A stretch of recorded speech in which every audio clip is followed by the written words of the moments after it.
எல்லோருக்கும் வணக்கம். இதை எதிர்பார்க்கவே இல்லைங்க நண்பர்களே.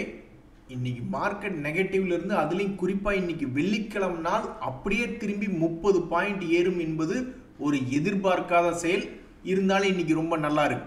இன்னொரு மிக முக்கியமான தகவல் என்ன, இதே மாதிரி கீழே அநியாயத்துக்கு விழுந்து கிடக்கக்கூடிய லாபம் செய்து கொண்டிருக்கக்கூடிய பங்குகள்ல இந்த ஃபினோலெக்ஸ் கேபிள் அப்படின்ற பங்கு ஒன்று.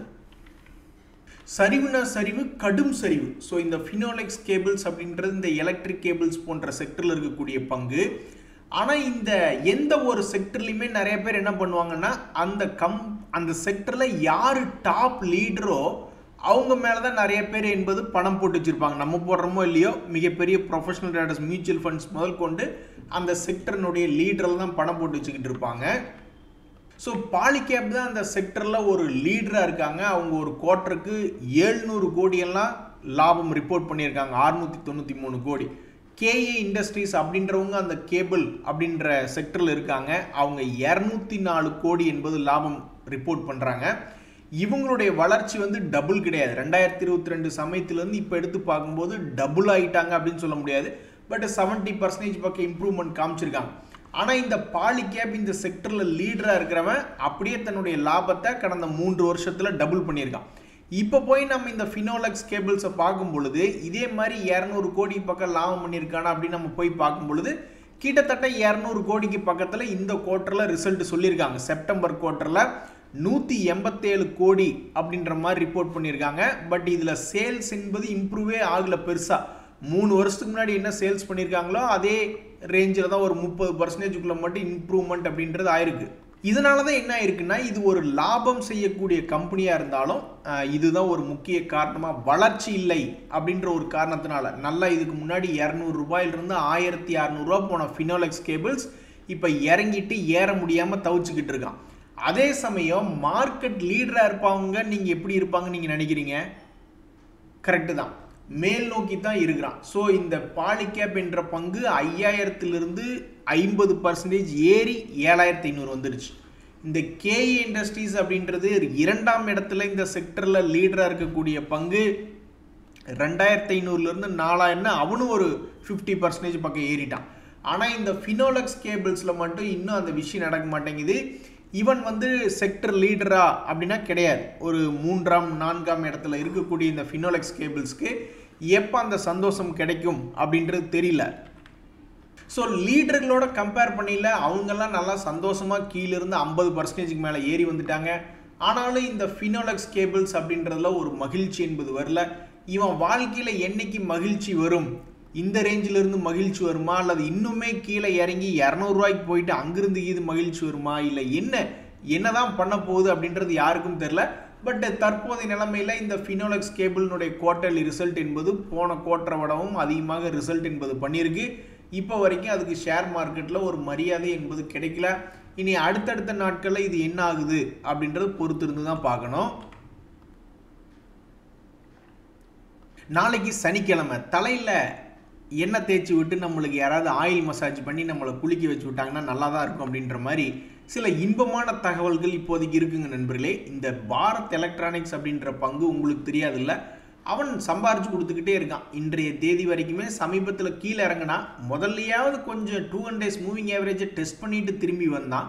இப்போவெல்லாம் மார்க்கெட் ஓரளவுக்கு பரவாயில்லைங்காட்டி டபக்குன்னு இறங்கினோடையுமே திரும்பி ஏறிட்டான். இப்படி உச்சத்தில் இருக்கும்போது மறுபடியும் அவங்களுக்கு ஒரு சந்தோஷமான நிகழ்வு என்னன்னா, 876 கோடி மதிப்பிலான ஆர்டர் கிடைச்சிருக்கு அப்படின்றத வெளியிட்டிருக்காங்க. அதே மாதிரி தான் இந்த மேன் இண்டஸ்ட்ரீஸ் அப்படின்றவங்க வந்து என்ன ஒரு முக்கியமான விஷயத்தை வெளியிடுறாங்கன்னா, இன்றைக்கி அது 10% ஏறி இருக்கு மேன் இண்டஸ்ட்ரீஸ். அந்த ஷேரினுடைய ப்ரைஸுமே வந்து உச்சத்தில் தான் இருக்குது. இன்னைக்கு காலையில் ஒரு 10:45க்கு எக்ஸ்சேஞ்சுக்கு நியூஸ் வருது. இந்த ஷேரினுடைய ப்ரைஸ் வந்து 381 ரூபாயிலிருந்து கொஞ்சம் கொஞ்சமாக ஏறி அவன் 438 போயிட்டான். ஆனால் தகவல் என்ன வருது, 11% ஏறக்கூடிய இந்த பங்கில் வந்து என்ன ஒரு தகவல் அப்படின்றது பார்த்தீங்கன்னா, இந்த மாதிரி அவங்களுடைய சேர்மேன் வந்து டிவி இன்டர்வியூவில் கலந்துக்கிறாரு அப்படின்ற ஒரு தகவல் வந்திருந்தது. அதில் அவங்க சொல்கிறாங்க, நாங்கள் போய் கலந்துக்கிறோம், ஆனால் எந்த விதமான அன்பப்ளிஷ்டு ப்ரைஸ் சென்சிட்டிவ் இன்ஃபர்மேஷனை வந்து நாங்கள் டிஸ்கஸ் பண்ண போகிறதில்ல. அதாவது நாங்கள் டிஸ்கஸ் பண்ணதுக்கப்புறம் அது வந்து ரொம்ப முக்கியமான ப்ரைஸ் சென்சிட்டிவான விஷயத்தை நாங்கள் எதுவும் டிஸ்கஸ் பண்ணல அப்படின்ற மாதிரி தான் அவங்க அனுப்பிச்சிருந்தாங்க. ஆனால் இந்த மேன் இண்டஸ்ட்ரீஸ் அப்படின்றவன் அவன் காலையிலேயே பறந்துட்டான். அவன் பாட்டுக்கு 380 to 434 போயிட்டான். சமீபத்தில் லாரிக்கடியில் எலுமிச்சம்பழத்தை வச்சு நசுக்கி விட்ட மாதிரி அதிகமாக அடி வாங்கினது யாரு அப்படின்னு பார்த்தீங்கன்னா இந்த டரில் டிரான்ஸ்ஃபார்மர்ஸ் அண்ட் ரெக்டிஃபயர்ஸ் அப்படின்ற ஒரு பங்கு தான். இவன் கீழே வர்ற சமயத்தில் என்ன மிக முக்கியமான நியூஸ் வந்தது அப்படின்னு பார்த்தீங்கன்னா வேர்ல்டு பேங்க் கேஸ் ரிலேட்டடான ஒரு நியூஸ்னால அவன் மிகப்பெரிய கடும் சரிவு அடைஞ்சான். அதுக்கப்புறம் அந்த நியூஸில் அந்த கேஸில் ஒரு அப்டேட் அப்படின்னு சொல்லி அவங்க கொடுத்துருக்காங்க. அப்படி கொடுத்த உடனே அந்த பங்கு இன்னைக்கு அது அப்பர் ஃப்ரீஸாக மாறி இருக்கு. அதாவது இந்த டரில் என்ன பண்ணியிருக்காங்கன்னா நைஜீரியாவுக்கு டிரான்ஸ்ஃபார்மர் சப்ளை பண்ணியிருக்காங்க. அது சிலது கரெக்டான கண்டிஷனில் போய் ரிசீவ் ஆகலை. இதுக்கு ஏதாவது பிரைபரி சார்ஜஸா அதுவா இதுவா அப்படின்ற மாதிரி டிஸ்கஸ் பண்ணிட்டு இந்த வேர்ல்டு பேங்க் அவங்களுடைய வெப்சைட் லிஸ்ட்லேருந்து இதை டீபார் பண்ணிட்டாங்க. அதுக்கப்புறம் இப்போ லேட்டஸ்ட் அப்டேட் என்னென்னா, சரி ஓகே இல்லை நாங்கள் உங்களுடைய வெப்சைட்லேருந்து உங்கள் நேமை ரிமூவ் பண்ணியிருந்தோம், அதை இப்போ தள்ளி வைக்கிறோம். ஸோ நீங்கள் உங்களுடைய கேஸை எக்ஸ்பிளனேஷன் பண்ணி கொடுங்க அப்படின்ற மாதிரி அதுக்குண்டான டெட்லைன் 12 ஜனவரின்னு ரொம்பவுமே அதிகமான நாள் போட்டு தள்ளி கொடுத்துருக்காங்க. உடனே பங்கு இன்னைக்கு பட்டை கிளப்பிட்டு அப்பர் ஃப்ரீஸ் ஆயிடுச்சு. ஆக மொத்தம் சமீபத்திய நாட்களில் ஒரு நியூஸை வச்சுக்கிட்டு அதிகமாக வீழ்ச்சி அடைஞ்சு அதிகமாக ஏறிக்கிட்டு இருந்தது இந்த ஐடியா ஷேர் தான். அதுக்கே டஃப் கொடுக்குற மாதிரி இந்த டேரில் அப்படின்ற பங்குல சமீபத்தினுடைய நிகழ்வு நடந்திருக்கு. ஹெட்ஜ் இன்ஃப்ரா என்னதான் உன் பிரச்சனை, உங்களை மாதிரி ஆளுகிட்டு இருந்து எங்கள் பணத்தை காப்பாற்றிக்கிறதே பெரிய போராட்டமே இருக்கே அப்படின்ற மாதிரி பல ட்ரேடர்கள் நினச்சிருப்பாங்க. கடப்பாறை தூக்கி கடலில் தூக்கி வீசின மாதிரி இந்த ஹெட்ஜ் இன்ஃப்ரா அப்படின்ற பங்கு தொடர்ந்து சரிவடைஞ்சு மிக கடும் சரிவில் இருக்கும் பொழுது அவன் ரிசல்ட் விடுறான். எப்படி விடுறான்னு நீங்கள் நினைக்கிறீங்க? அந்த பங்கினுடைய ரிசல்ட் என்பது போன கோட்டரை விடவும் கழுத தேஞ்சு கட்டெரும்பாக வெறும் 52 கோடி தான் லாபம் அப்படின்னு வந்திருக்கு. ஒரு காலத்தில் 190 கோடி லாபம் பண்ணவன் 115 147 அப்படி இப்படின்னு இப்போ 52 கோடி தான் லாபம்னு ரிப்போர்ட் பண்ணியிருக்கான். அட பாவி, இப்படி கவுத்துட்டியா? சேல்ஸும் போன குவார்ட்டரில் 1500 கோடி, இந்த குவார்ட்டரில் வெறும் 904 கோடினா அப்போ ஏன் நீ மட்டும் இப்படி ஒரு கும்பார ரிப்போர்ட்டை கொடுத்து பல பேர்த்தினுடைய வயிற்றில் கதிகலங்க வைக்கிற அப்படின்ற மாதிரி ஒரு ரிப்போர்ட் இருக்கு. ஸோ இந்த ஹெட்ஜ் இன்ஃப்ரா ஷேருக்கு இந்த ரிசல்ட்டை வச்சுக்கிட்டு இவனுடைய திருஷ்டியை கழிச்சு விட்டுட்டு இனிமேலாவது நீ மேலே போ அப்படின்ற மாதிரி மார்க்கெட் ரியாக்ஷன் பண்ணுதா, அல்லது நீ இறங்கினதெல்லாம் பத்தாது இன்னும் கதற இன்னும் போ இன்னும் 10-40% இறங்கு அப்படின்ற மாதிரி இந்த பங்கை மார்க்கெட்டில் பண்ணுறாங்களா அப்படின்றது தெரியல. ஆனால் மிக முக்கியமான செய்தி என்பது இந்த ஹெட்ஜ் இன்ஃப்ராவில் ரிசல்ட் மூலிமா வந்திருக்கு. இனி அடுத்தடுத்த நாட்கள் என்ன பண்ணுறான் அப்படின்றது பொறுத்திருந்து தான் பார்க்கணும். இவ்வளவு தூரம் இறங்கியிருக்கான், இருந்தாலும் 50% தான் இறங்கின மாதிரி காட்டுது. 1800 to 900 அப்படின்றது.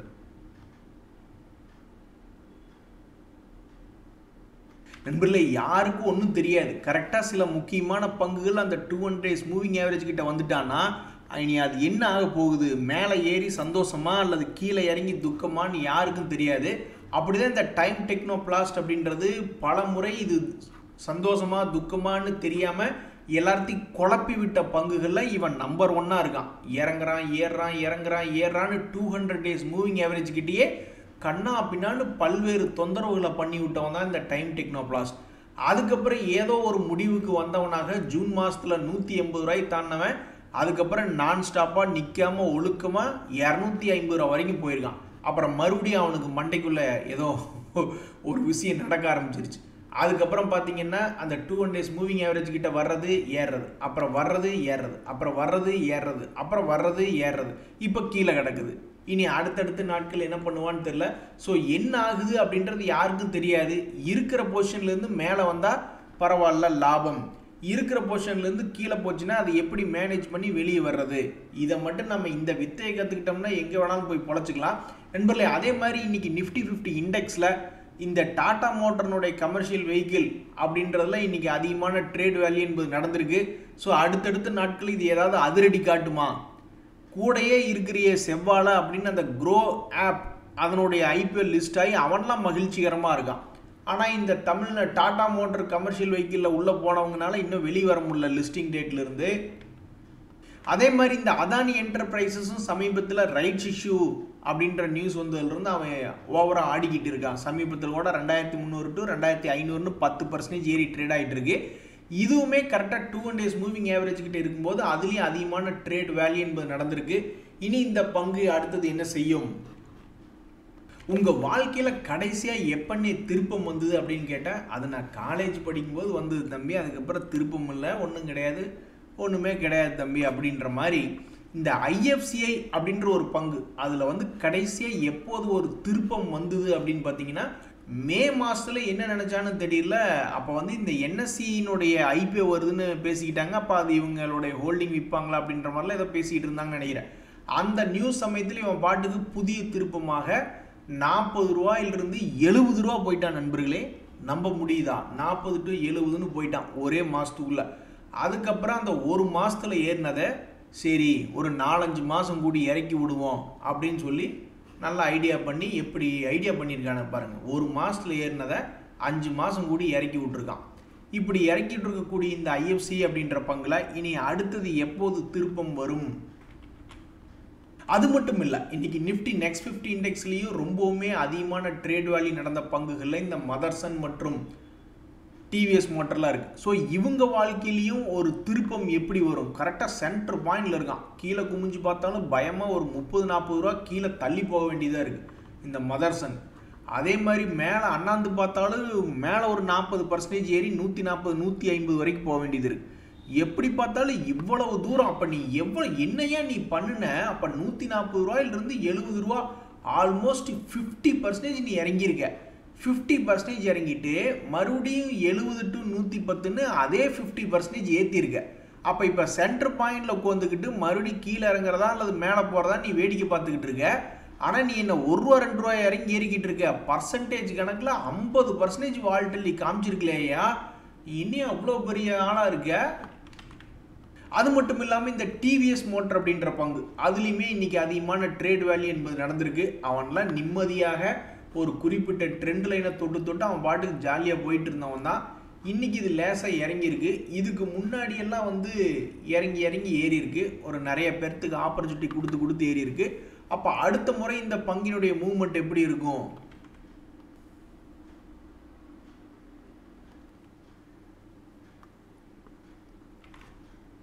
அதே மாதிரி நண்பர்களே, நம்ம பணமெல்லாம் எத்தனையோ பங்குகள் லாக் பண்ணி விட்டுரும். கடைசியாக அவன் எப்போ வானத்தை பார்த்து மேலே வந்தானே நம்மளுக்கு ஞாபகமே இல்லாமல் போயிடும். அப்படித்தான் இந்த ஆதித்யா பிர்லா லைஃப் ஸ்டைல் பிராண்டுன்னு ஒரு பங்கு அவங்களுடைய சமீபத்தினுடைய குவார்டர்லி ரிசல்ட் நஷ்டமாக கொடுக்கல. போன குவார்டர் என்ன லாபமோ அதே தான் கொடுத்துருக்காங்க.